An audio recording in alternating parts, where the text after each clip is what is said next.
The soothing aroma of high-quality espresso mingled with the scent of real leather from the luxury family sofa, but it still wasn't enough to cool the anger boiling in Yin's chest.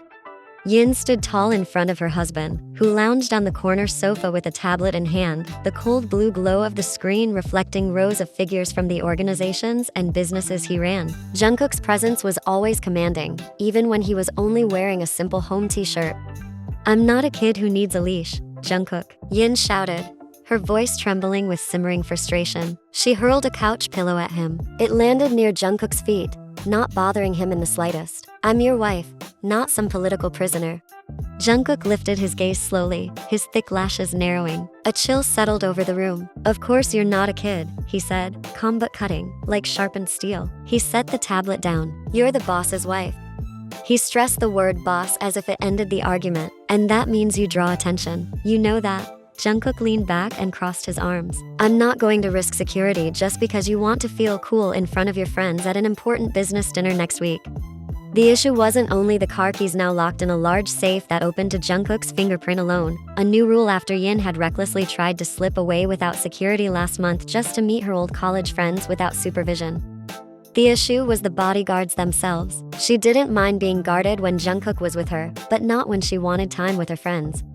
"They stand beside me like I'm about to explode any second. It's not just me who feels watched, Jungkook. My friends do too. Even when I'm with you, Kai and Lee are always exactly 2 steps behind me. You and I look unprofessional, like a ridiculous couple who are way too paranoid." Yin went on, pacing. "Better to look paranoid than end up dead." "That's not funny." "I'm not trying to be funny, Yin," Jungkook replied, now sounding tired. "I'm trying to keep you alive. Or did you forget you married a man who makes new enemies every single day?" Hearing that, Yin knew their argument had hit a dead end. Jungkook always played the security card to justify controlling her every move. Back when she first fell for her father's business partner's son, Jungkook, and he returned her feelings, his protectiveness had seemed so sweet at first. 6 months into marriage, that protectiveness had gone off the rails. It wasn't sweet anymore. She felt reduced to a prized asset, not a wife with free will.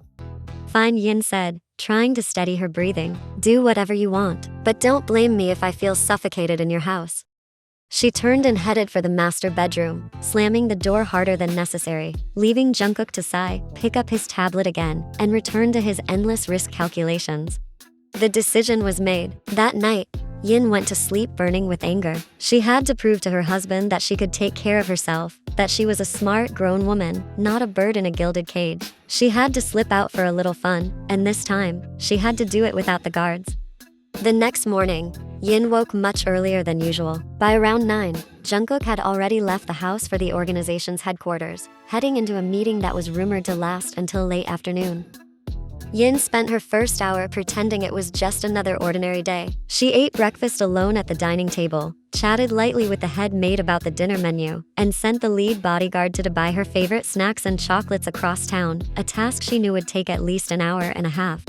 Once the lead bodyguard was gone, Yin moved. She went up to the 2nd floor, to the reading room lined with shelves. She remembered, about 2 months ago, she'd happened to stash a spare car key in the drawer there. Back then, she'd just come home after buying a new novel and was putting it straight on the shelf. When she sat down to start reading, she slipped the car key into the drawer and forgot to take it back. She could only hope Jungkook hadn't moved it before installing the new safe. Yin's heart pounded as she pulled the wooden drawer open. Sure enough, inside lay the small key to her mint-colored sports car, her favorite, though the one she drove the least. She smiled, satisfied. This tiny victory felt huge. She threw on an oversized hoodie and jeans, slipped the key into her back pocket, and grabbed a mini handbag that fit only her phone, a bright red lipstick, and a pack of mint candies. She deliberately left her large wallet behind, the one stuffed with platinum cards and IDs. She didn't want to draw attention. Besides, it was only a quick trip to the salon. Her prepaid treatment package was still active, so she wouldn't have to pay anyway. She slipped out through the back door that connected directly to the underground garage. Moving fast, she started up the dusty mint car. The engine roared to life, shattering the garage's quiet. As the car rolled out through the gate, Yin lowered the window, letting Seoul's warm air rush over her face. The feeling surged through her. This was the freedom she'd been craving. She cranked the radio up, blasting a bubbly pop song, and sang along off-key. For the first time in months, she felt truly alive. She even laughed to herself, imagining Jungkook's face when he realized she'd slipped out again. "See, Jungkook, I can take care of myself," she muttered, triumphant. Her destination was a new favorite salon in Apgujeong, super busy and super looks. She pictured the soothing scalp massage and the scent of pricey essential oils. The drive went smoothly until she reached the block where the salon was. Yin's joy shrank in an instant. Not a single open parking spot, except for one narrow gap between a big black SUV and, oh god, a bright red Ferrari that looked like it had just rolled out of a showroom. Seeing how tight that gap was, Yin's confidence wobbled. Since marrying Jungkook, she has almost never parked by herself. There was always valet service, or if not, Kai, the bodyguard who could parallel park anywhere in seconds, even in impossible spaces. "Okay, Yin, you got this. It's just backing up," she told herself, drawing a deep breath.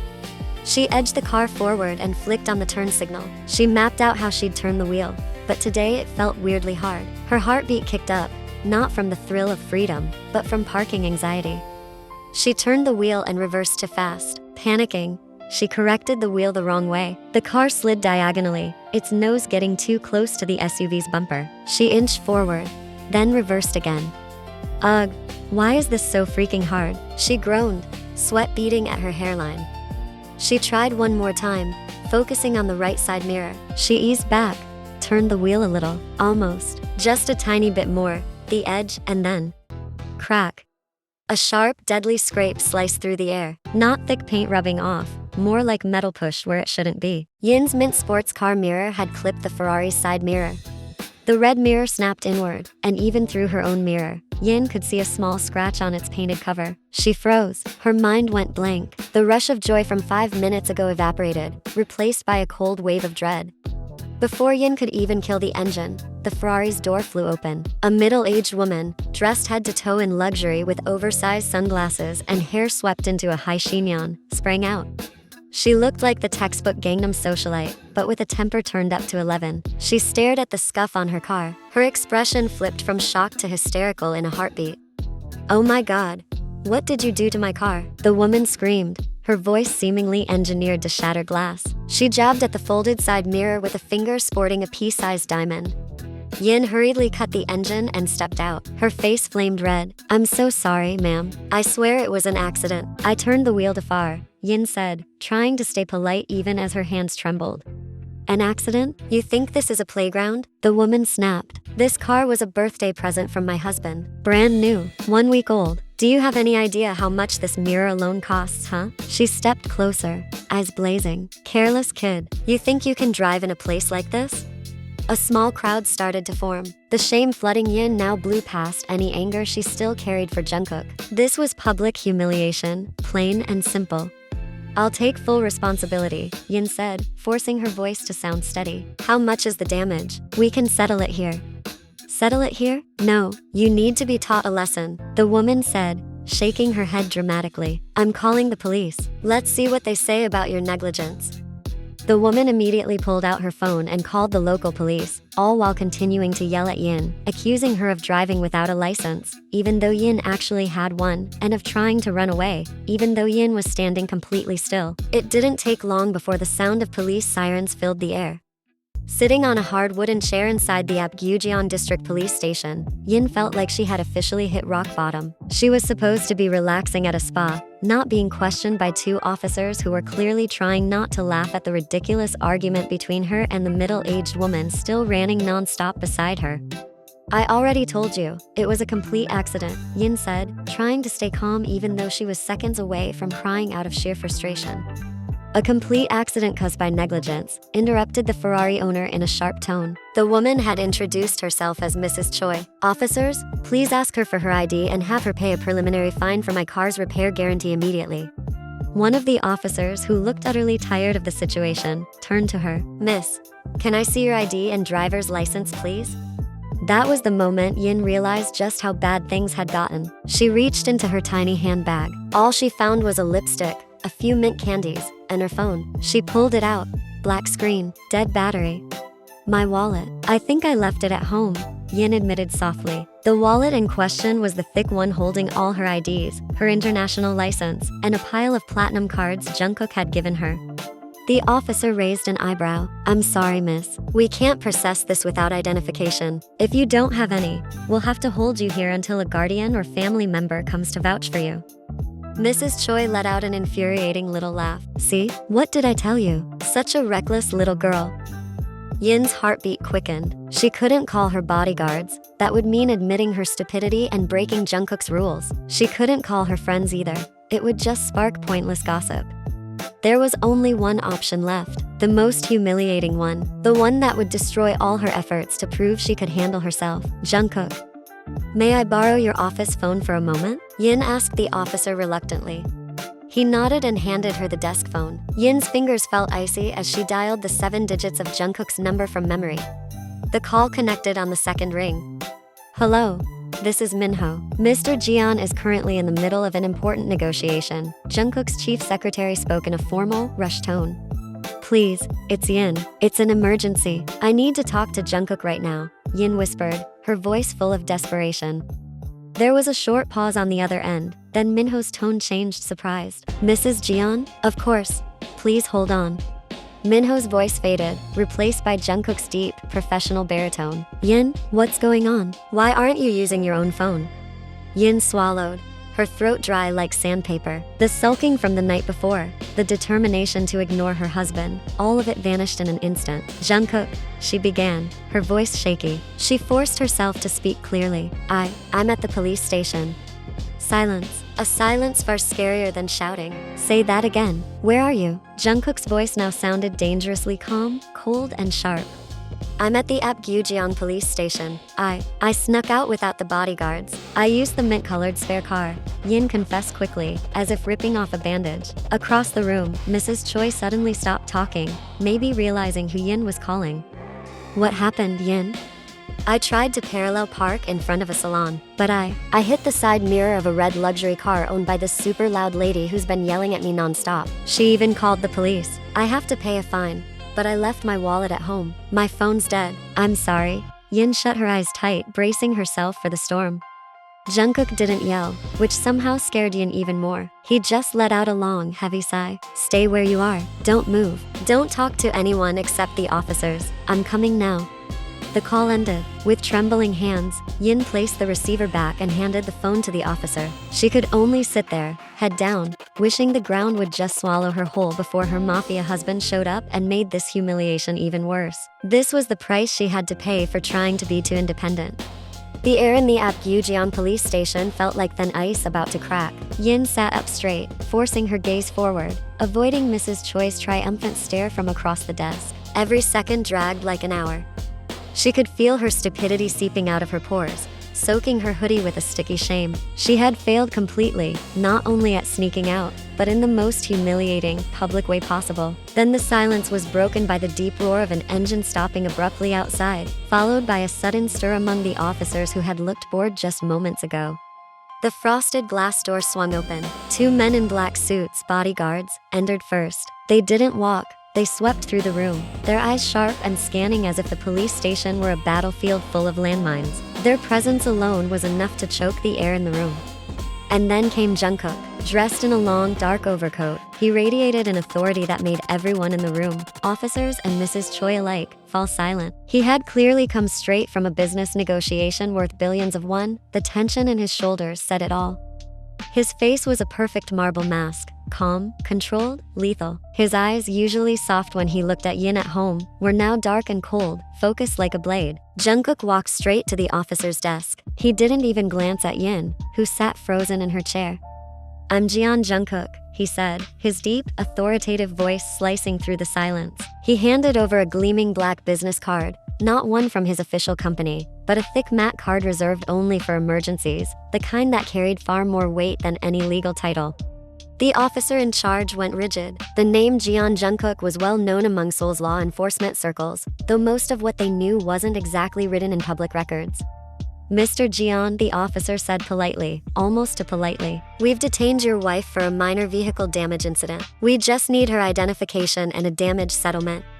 Mrs. Choi, who had been sitting back smugly a minute ago, now visibly shrank just from Jungkook's presence. She slowly removed her sunglasses, as if to make sure the man standing there was really Jeon Jungkook, the one businessman whispered about with equal parts fear and admiration.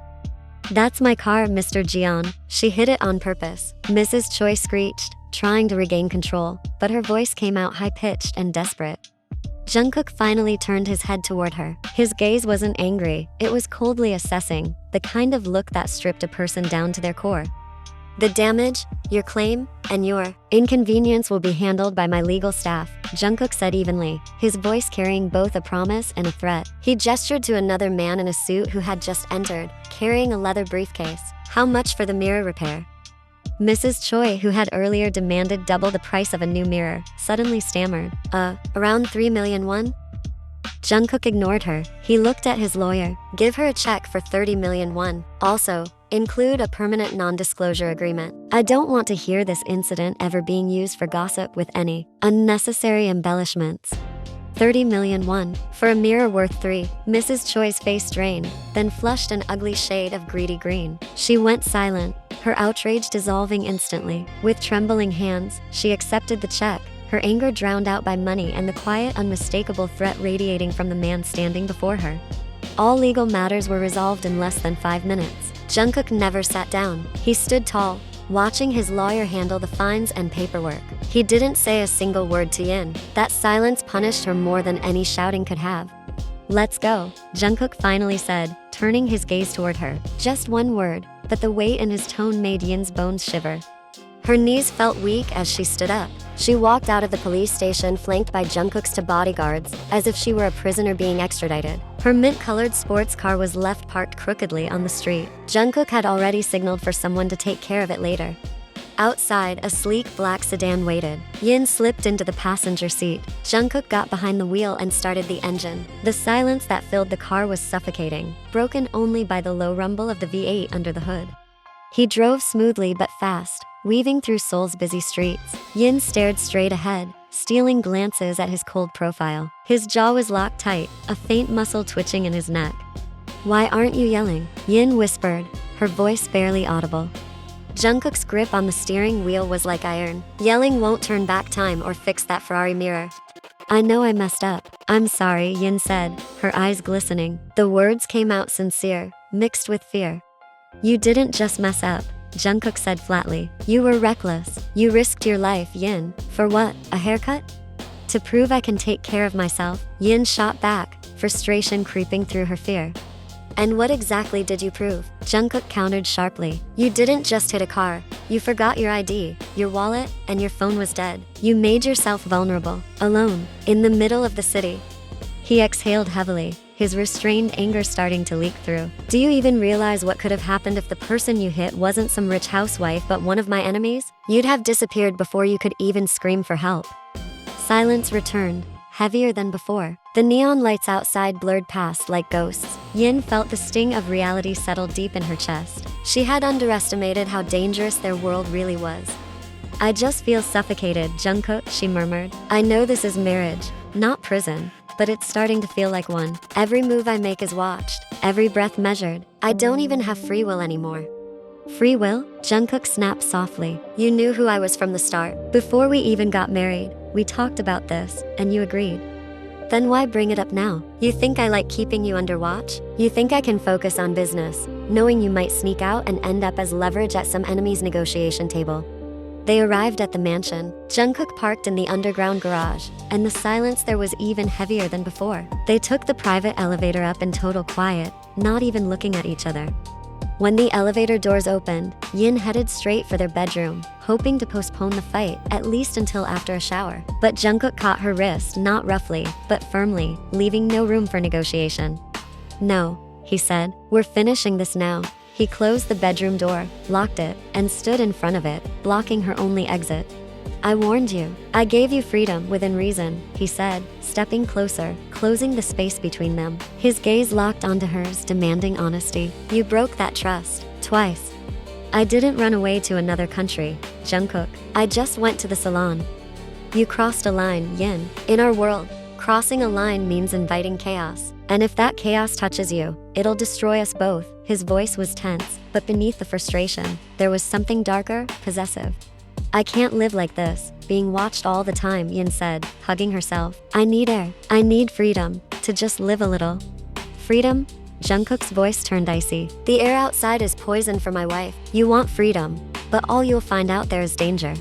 Yin let out a long breath, a little annoyance still stuck in her chest. At first I thought our life wouldn't be this strict. I figured I could adjust, but living it, turns out it's worse than I imagined.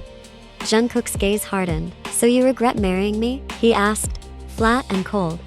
Yin blinked, stunned. That's not what I meant. The guilt slowly swallowed what was left of her anger. I'm just overwhelmed, Jungkook, not regretful. His jaw tightened as if he were about to end the conversation. He turned, ready to leave. Instinctively, Yin wrapped her arms around him from behind, tight, desperate, stopping him before he could touch the doorknob. Don't go, Yin whispered, her voice shaking. I'm sorry, I really am. I love you so much. I don't regret marrying you. Not at all. I just want a little freedom. And I did think through all the risks, even before we got married. Silence. Jungkook stayed still, chest rising and falling slowly. His jaw worked for a few seconds before he spoke again. Do you really love me? He asked softly but firmly. Because earlier you sounded like someone who regrets this. Yin shook her head fast. I don't regret it. She let go from behind, stepped around quickly, and faced him. Carefully, she slipped both hands inside his coat, hugging him over his shirt, searching for the steady beat of his heart. I'm sorry. I went too far. I made you worry. I made you mad. I made everything a mess. The apologies came again and again, small but sincere. Little by little, the tension in Jungkook's shoulders eased. His arms, stiff until now, finally lifted to return her embrace, awkward at first, then warm. He lowered his chin and placed a brief kiss on the crown of her head. I'm sorry too, he murmured, his breath brushing her hair. Sorry for dragging you into my life like this. Yin shook her head against his chest. What matters is I'm with you. That's enough. She loosened her hold and looked up at him. His face wasn't as soft as usual, but the edges weren't as sharp as before. Playfully, she cupped his cheeks. Still mad? A glint of mischief sparked in Jungkook's eyes, as if he suddenly felt like teasing her. He put on an exaggeratedly blank face. If I'm still mad, what are you gonna do? Yin puckered her lips for a second, then a small smile appeared. I'm gonna make it go away. One eyebrow arched. A crooked, tempting smile tugged at his mouth. Oh yeah? How exactly? Yin gave a soft laugh. Like this. Without waiting, she slid a hand to the back of his neck, rose on her toes, and pressed her lips to his. The kiss wasn't a loud apology. It was quiet, warm, and sincere, like a promise repeated. Jungkook went still for a beat. Then his breath softened, his hands finding Yin's waist to steady her. The world outside the room dimmed, the hum of the AC, the sway of the curtains, the late afternoon light pooling gold at the window's edge, all of it faded, leaving only the slow rhythm of two people finally calming each other down. Yin drew a breath between kisses and whispered, barely audible, I really love you. Jungkook rested his forehead against hers, their eyes meeting from the closest possible distance. I love you too. Don't run away again, he said quietly, not a command, more an honest plea. Yin smiled, pressed her lips to his a little longer, then gave him a firm push to the chest, just enough to make him step back, then again, until his calves hit the edge of the bed. With one confident shove, she sent him down. Jungkook fell onto his back, his eyes never leaving hers. Bold, huh? He murmured with a low chuckle. Yin only smiled sweetly. Without hesitation, she climbed onto him, settling astride, her hands braced at his shoulders. Their breaths mingled in the small space between their faces. She dipped down and brushed his lips, once, twice, then lingered. Jungkook kissed her back, his hands at her waist, keeping her steady. Leaning to his ear, Yin let her voice drop, playful and sultry. You've asked me more than once to be braver about this, she whispered. So now I'm gonna show you. A crooked smile flashed across Jungkook's face, his gaze daring. Yeah, show me, baby. I'm not seeing it yet. Yin giggled softly. Ready? She found his lips again, this time deeper. The rustle of fabric, the quickened heartbeat, and the thin afternoon light spilling through the curtains, all blended into a single flowing mood. But something was different this time. Yin, who was usually more passive, was the one taking the lead.